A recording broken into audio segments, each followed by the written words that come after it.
But having a union means that there's a level of protection between a department or sometimes even an individual and a graduate student. And that level of protection is the thing that, in my opinion, only becomes possible under collective action, collective organizing. So I know that if I had not had a union, I wouldn't have had anywhere to go to say like, hey, this doesn't seem fair, this doesn't seem right. And because of a union, I had a system, I had clear instructions of how to do it, I designated people to talk to, I had resources, I had people in the administration to talk to. I wasn't alone negotiating a disagreement one-on-one.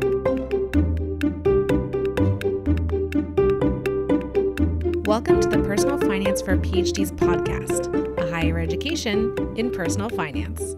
I'm your host, Dr. Emily Roberts, a financial educator specializing in early career PhDs and founder of Personal Finance for PhDs.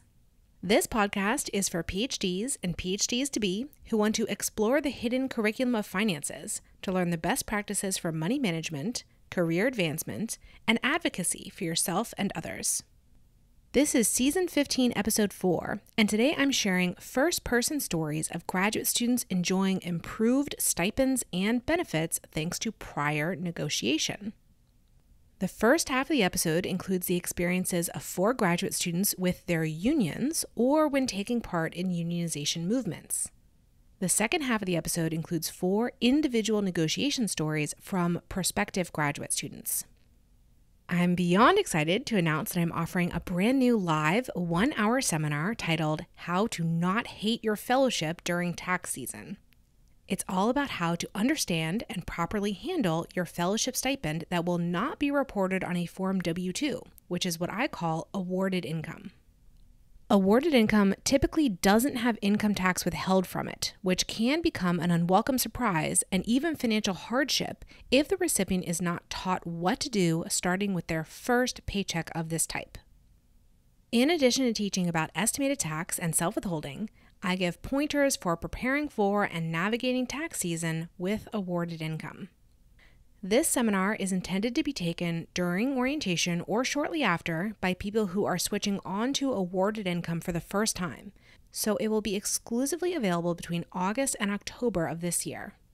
If you are starting on awarded income in the fall and your university doesn't withhold income tax, or you've dealt with that scenario in the past, would you please recommend this seminar to your fellowship coordinator, program head, or graduate school?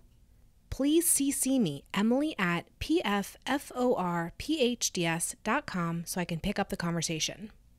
My goal is for every grad student receiving awarded income to be forewarned about this issue before it rears its ugly head during tax season. You can find the show notes for this episode at pfforphds.com/S15E4. Without further ado, here's our compilation episode on unions and individual negotiation.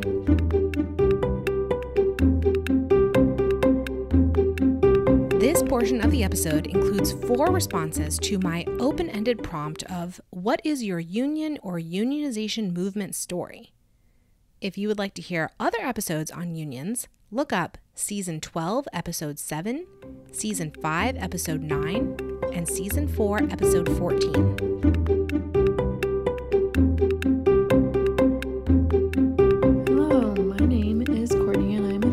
PhD student at Oregon State University in Corvallis, Oregon, in civil engineering. The Coalition for Graduate Employees at Oregon State was established in 1999 with the first bargaining contract in 2001. And since then, the union has successfully bargained for amazing health insurance, including dental and vision, and they have continuously raised wages and reduced student fees and provide a no-strings-attached hardship fund for graduate students. I directly benefit from this union by fully utilizing my health insurance. My deductible is only $100, and my co-pays are very minimal. I can go to the dentist every 4 months, too. And my funding source is currently an external fellowship, so I'm not a full member, but I pay $10 per month to be an associate member as I still benefit from this work, and I want to support them. Full membership is 2% of pre-tax monthly salary and is optional for grad students in assistantships and grad research assistants. The union also often has socials and provides many resources to support graduate students and assist with grievances. Full members also get discounts and deals at local establishments in Corvallis, which is pretty cool. And there are many hardworking members in this union who I am very appreciative of and make my graduate experience much more enjoyable.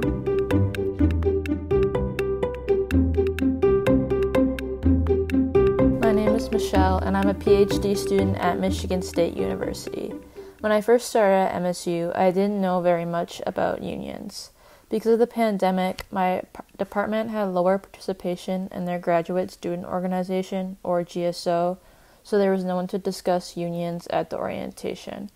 However, the president of our GSO encouraged me to be our GEU steward, or Graduate Employees Union, after I discovered that I was interested in learning more. So I've been representing my department for the last year, and I'm continuing that role in the upcoming year as well. My funding is actually from fellowships and not from a teaching assistantship or a research assistantship position. In Michigan, only teaching assistants are allowed to be covered under the current contract, so research assistants and fellows are not covered under the current contract. However, the benefits that the TAs win through their contract are typically also given to RAs and fellows. For example, the previous contracts that graduate students bargained for gave TAs free health insurance, which was also extended to RAs, and fellows also received health insurance coverage, but we have to pay taxes on it as it is dispersed as a fellowship. Even though RAs and fellows cannot be covered under the contract, they can join the union as affiliate members. This may change in the state of Michigan, though, as there was recently some legislation passed in the Senate that would allow RAs to start bargaining for a contract. I think one of the most important benefits of the union is that it unites the grad students together and helps with information sharing. For example, the way fellowships are dispersed at MSU is typically in a lump sum at the beginning of the semester. And during this spring semester this past year, I did not receive my semester payment until about a month after it was stated that I was supposed to receive it on my tax form.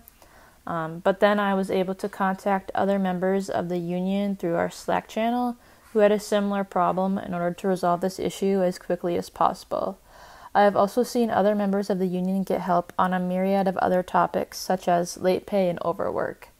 One drawback of having a formal union is that dues do need to be paid by members in order to help the union run, and then these dues are used to pay for staff organizers and paying dues to the American Federation of Teachers.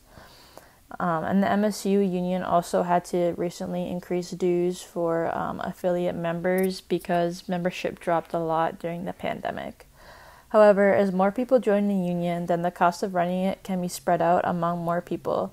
In addition, the benefits and pay increases that can be negotiated when the majority of graduate employees are in the union will also offset this cost.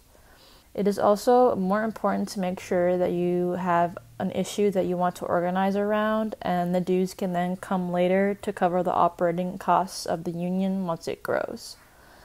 For those of you who are looking to organize a union at your own university, it will often depend on state legislation. Some states do not classify their graduate students as employees, even if they work as teaching or research assistants, and this means that they are not eligible to unionize. And a good book about learning how to organize is The Secrets of a Successful Organizer. And then from a personal finance point of view, the MS Union has been beneficial to me and to all graduate students. They recently were able to negotiate a 5% raise above the minimum across the board while bargaining has been on pause. And in addition to the health insurance, there's also 50% coverage on dental insurance.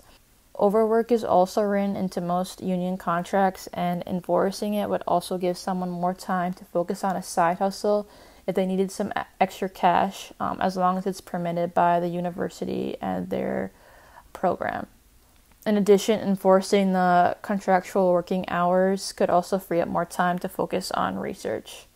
Tuition waivers can also be negotiated into the union contract. So for MSU's current contract, 9 credits can be waived in fall and spring and 5 in the summer. And there's also medical leave and bereavement leave. And so this year is also a collective bargaining year, and a new contract will be negotiated. So some of the bargaining planks that MSU has been focused on are full dental coverage, a pay increase that tracks inflation and cost of living, and interest for late payments.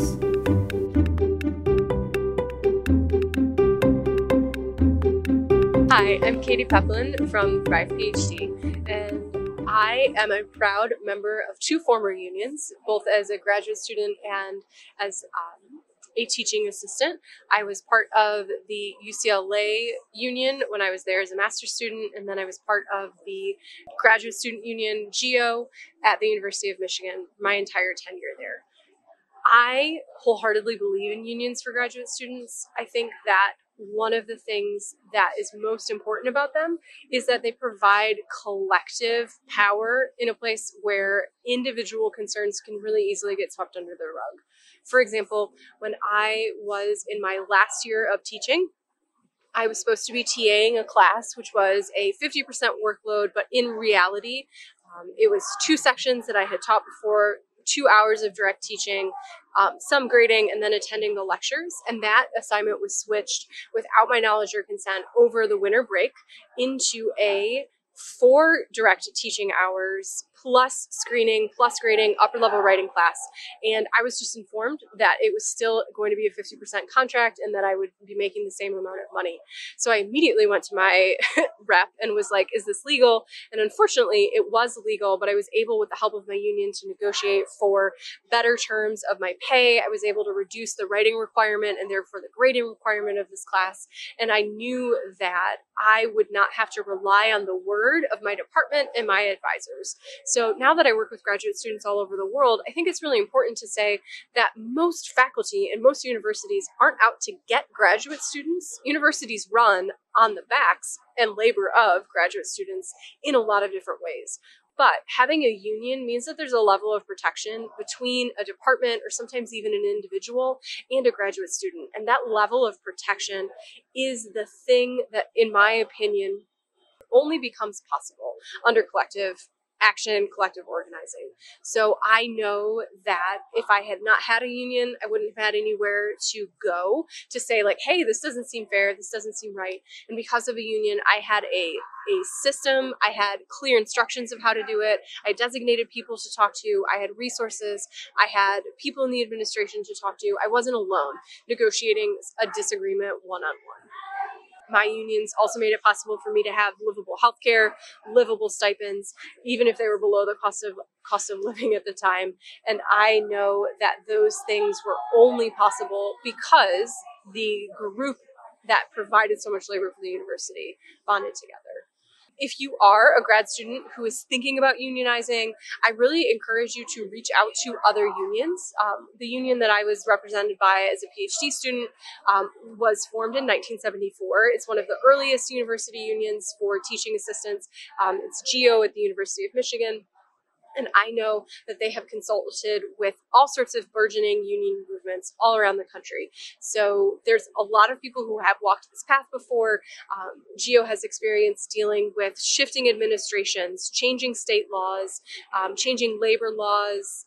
They have experience with withheld pay and strike grievances and healthcare negotiations. And there's a lot of information that becomes available when you start organizing in union that most graduate students don't know anything about. Like, I had no idea what a bargaining plank was, or how to get into meetings, or like what a provost was, or who the board of regents were.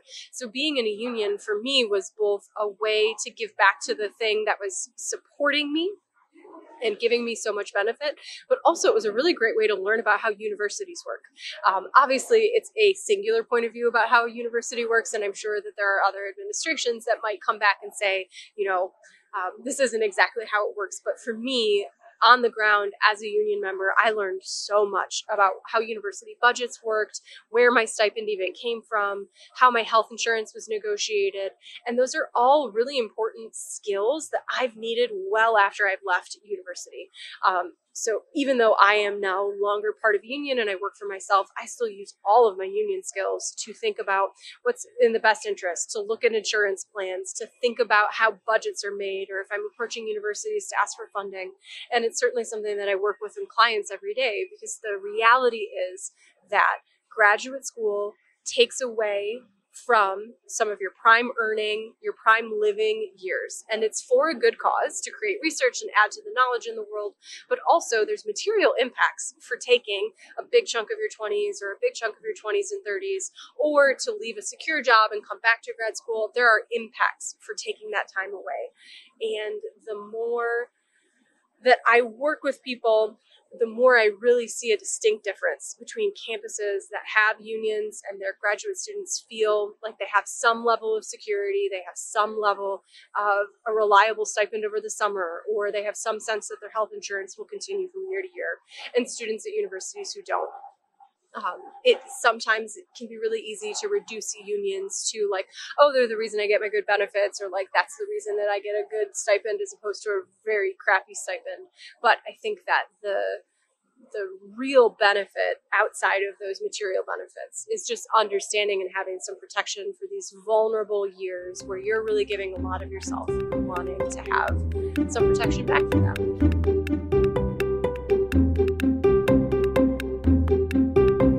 This submission is from an anonymous contributor.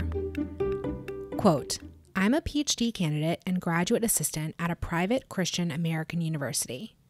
When I started in my program, I was making just over half of what is considered the minimum cost of living in my city and was not provided health insurance over the summer through my job. Needless to say, it is difficult to make ends meet in these circumstances. Eventually, the graduate assistants at my school put out a letter of demands to the university, insisting that we be fairly compensated and covered for our medical needs.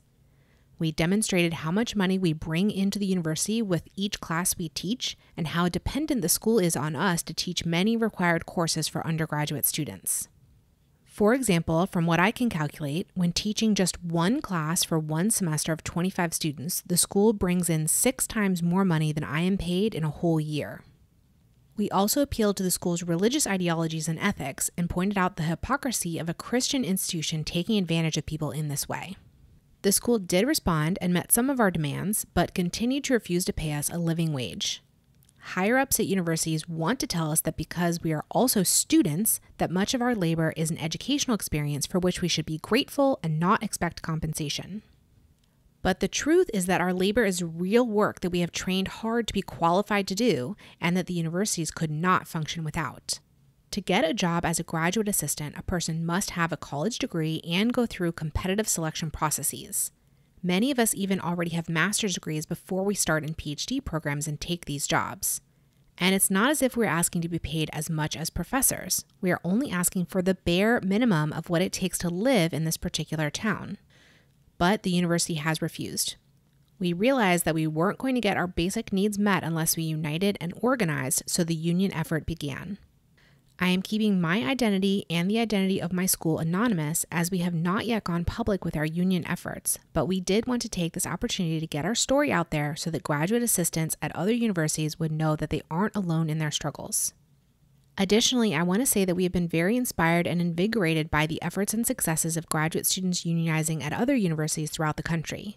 So a big thank you to all who have come before us and for the risks they took. It feels like this is a moment of progress for graduate assistants, and we are excited to become a part of that. We gave our university the opportunity to right this wrong without us organizing, but they have refused, so we are going forth with our unionizing efforts. Thank you so much, Personal Finance for PhDs podcast, for having this episode and inviting me to share my story. We have a hard road ahead, but we are ready. Emily here for a brief interlude. Would you like to learn directly from me on a personal finance topic such as taxes, goal setting, investing, frugality, increasing income, or student loans, each tailored specifically for graduate students and postdocs?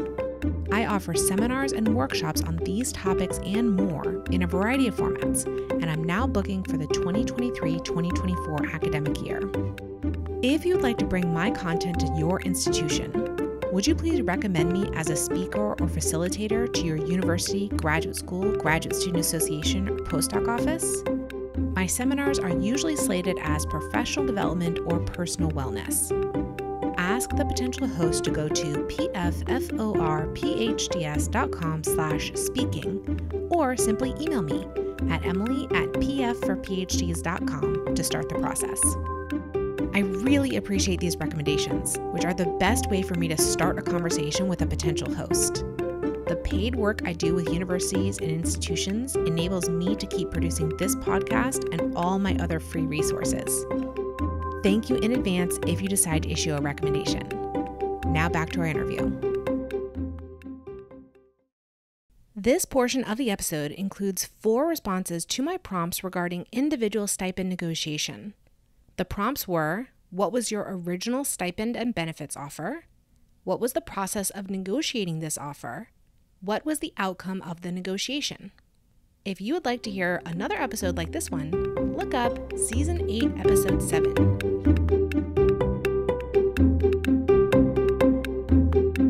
This submission is from an anonymous contributor. Quote, I'm an incoming doctoral student at the University of Georgia, located in Athens, Georgia. I am in the social sciences. My department gave me an offer of a research assistantship, and they nominated me for a university-wide fellowship. The RA-ship pays $26,000, and the fellowship is $7,000 per year for 4 years. In addition, my tuition is waived, and every student in my department gets a $500 conference stipend per semester. All in all, I am receiving funding from 2 sources, one from my department and one from the university overall. I also had a competing offer, which is what allowed me to feel comfortable negotiating with my department. The other offer was about $5,000 more a year at a roughly comparable institution, both R1, SEC schools, although the departments themselves aren't as comparable. That offer was also comprised of an assistantship and fellowship, with the extra $5,000 coming from the fellowship.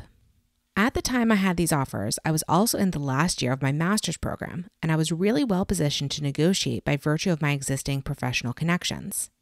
Members of my faculty knew the faculty at both of the institutions I was looking at, so I asked them if negotiations were the norm in our field or if I would be perceived as out of step. I also think it's worth asking the newer faculty in your department what they did when entering grad school and during their job search, because the tenured professors haven't job searched in a while, so their norms and experiences might not be as up to date. For the actual negotiations, I drafted an email that laid out that I had a competing offer and asked if there was anything else I should consider while making a decision. I wasn't sure what would shake out as a result of me asking, and I was told asking directly for more money wouldn't be the best way to approach negotiations. So I gave them an opportunity to sell me on the program. I had been corresponding with the program coordinator, so that's who I sent the email to. They responded with a very kind email that basically said that they weren't surprised I had other offers, and they offered me a named department award that was specifically for professional development funding for $5,000 over 4 years. I was happy for a few reasons. 1, it showed me the department was willing to invest in me. 2, I got the money I asked for. And 3, because it was a named award, I can put it on my CV. At that point, I went ahead and immediately accepted the offer and let everyone involved know that it had worked out. Ultimately, I'm glad I negotiated because I got the funding I requested and because it told me more about the department culture than anything else could have. I also feel really well positioned to take advantage of conferences and professional opportunities in my field without worrying about how I'll pay for them. I would recommend negotiating as a graduate student, even if just to see how the department reacts. In most cases, it's a reasonable request. So if they respond with disapproval, that could be a sign for your future in that department. End quote.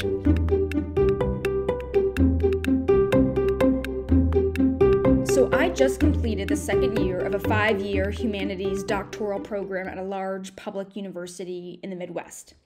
My current program was my top choice during the application process, and thanks to guidance from the Personal Finance for PhDs podcast, I was able to use the offer for my second choice program to negotiate and improve the financial package of my top choice program.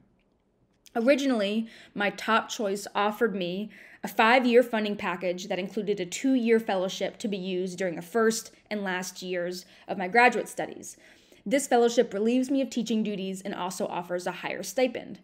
The original 12-month stipend was $28,316, but the university increased the stipend right before my first semester to $30,420. So this is the amount I received during my first year when I was on fellowship, and I will receive this amount, or perhaps even more, if the university decides to increase it again for my 5th and final year. My remaining 3 years of graduate study are funded by a teaching assistantship. So as a GTA, I teach 1 course per semester. The 9-month GTA stipend is $21,280. In my department, there seems to be more and more opportunity to teach a course over the summer, which pays approximately an additional $7,000 on top of that 9-month stipend. However, this is not a guarantee, and international students have priority over domestic students for these positions, specifically in my department. My second choice program offered me a 12-month, $24,000 stipend for the 5-year program, in addition to an extra $5,000 to be used for research over the course of the 5 years. So in total, the financial package was about $5,000 more than that of my first choice program. But of course, this is not taking into account small differences in fees. Ultimately, I sent a brief, direct email to the DGS in my top choice program. I explained that I was deciding between 2 programs and that the other program of interest, which I named specifically in the email, had offered a more competitive funding package, which included guaranteed summer funding. And I outlined all of the details of the funding package in the email to the DGS. My negotiation process was actually quite easy. The DGS responded the next day and offered an additional $6,000 lump sum that I could use any way I wished. So there was really no back and forth. I sent the email. I asked if there was anything that they could do to increase the financial package, and they responded and said, yes, here's an additional $6,000. So this was the financial commitment that I needed to make my final decision. I accepted the offer, and I received this cash amount when I arrived on campus.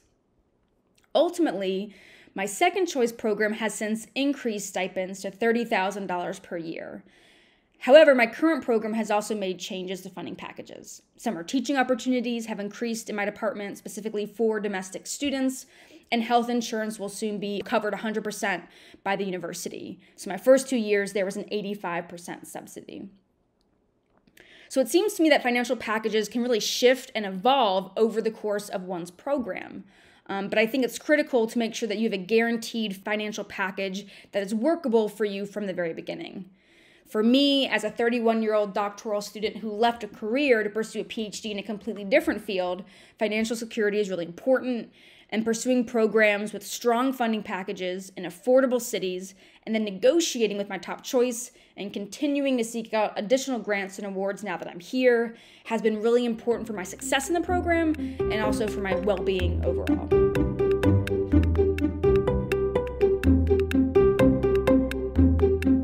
This next contribution was submitted anonymously.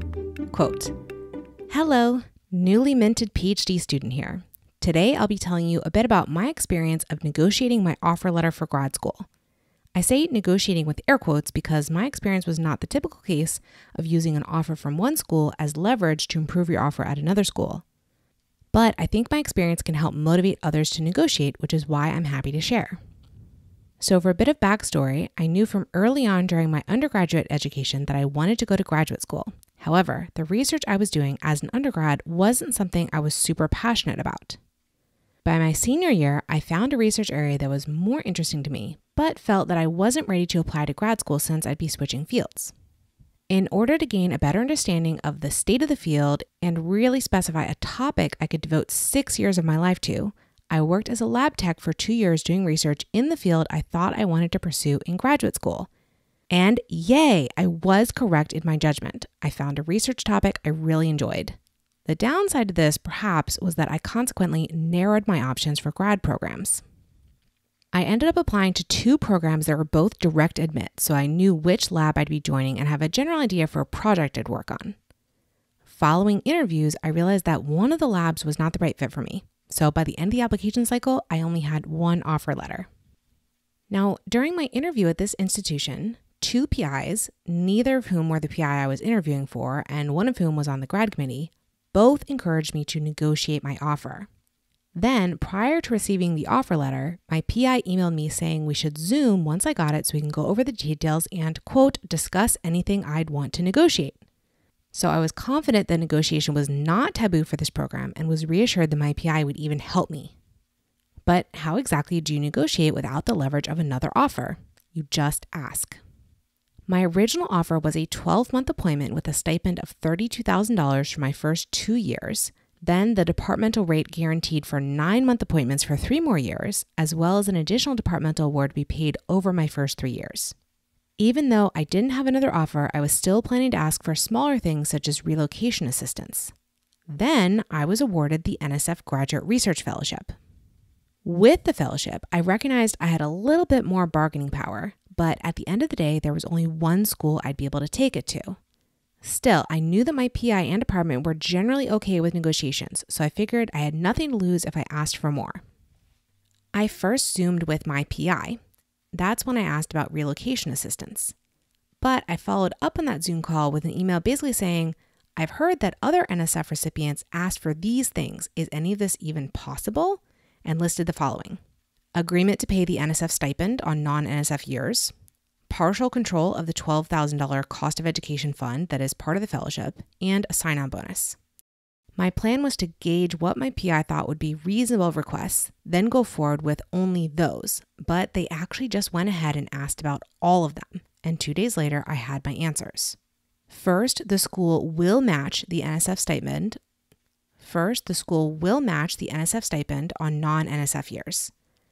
Second, I won't have control over the $12,000 COE funds. However, the school may top it off with $2,000 that I can use for conferences, workshops, etc. I say may because this component is negotiated separately from the stipend and is still in the works. Third, a sign-on bonus is not possible. However, the departmental award in my original offer letter was reworked into a larger amount that I will receive in my 5th year. So while it's not technically a sign-on bonus, it is an additional lump sum that I'm being guaranteed. And finally, my PI can reimburse up to $600 in relocation costs. So overall, my negotiation, which was nothing more than just asking, was largely successful. I do want to note that there are 2 important factors to consider in my case. One, because this is a direct admit program, my PI was in my corner doing the asking for me. I never did any of the negotiation with the department directly, which may be the case for those entering rotation programs and why asking can be more intimidating for others. Second, my PI has external non-government funding, which allows for more flexibility in how it's spent. I'm almost certain that I would not get the NSF stipend match nor relocation assistance if my PI didn't have private funding. So it can be useful to know what sources of funding your potential PI has to help you gauge if certain asks are reasonable versus unreasonable. I hope my story will help motivate others to ask for more than what their initial offer consists of, whether they have offers from 5 schools or 1 school. And even if you don't have an external fellowship like I did, at the end of the day, the school offered you a spot. They want you there. I truly believe that making reasonable requests will not hurt you in the eyes of a university that wants you to commit to their program. You're never going to have an answer unless you ask. End quote.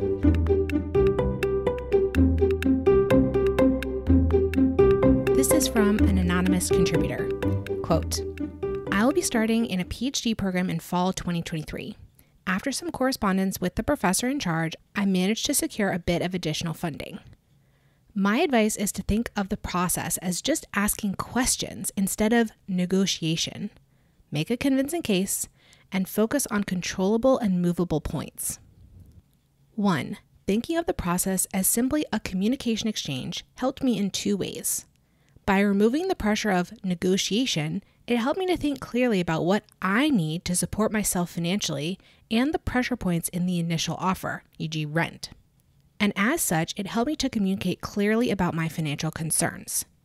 Admitted but not accepted is the time to discuss financial details, and faculty fully expect students to ask questions and are prepared to leverage their resources to adjust offers to convince students to join. 2. Making a convincing case stemmed from thinking concretely about how I would support myself on the initial offer and subsequently asking questions that were detailed and specific. Asking many detailed questions served as evidence of real and reasonable financial and material concerns I had. Functionally, this worked analogous to asking research questions in the statement of purpose. 3. Focusing on controllable and movable points made this correspondence actually productive. What are the principal pressure points in my current offer? What tools does the program have at their disposal to improve offers? Often they do not have much wiggle room over pure stipend amount, but have other programs or fellowships they can leverage. Focusing on effective and real possible offer adjustments helped me to help the professor better understand what they could do to turn an admission offer into an accepted offer. Relatedly, I advise taking advantage of additional funding opportunities, such as filling out optional personal statements." End quote.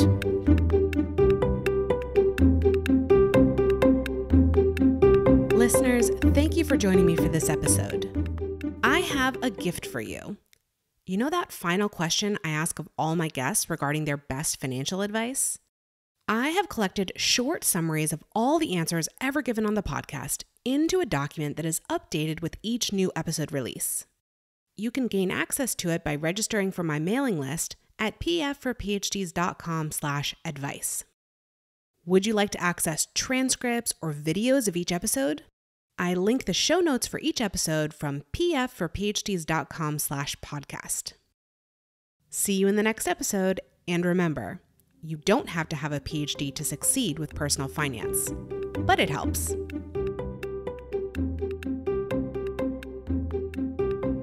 The music is Stages of Awakening by Poddington Bear from the Free Music Archive and is shared under CC by NC. Podcast editing by Dr. Lourdes Bobbio and show notes creation by Dr. Jill Hoffman.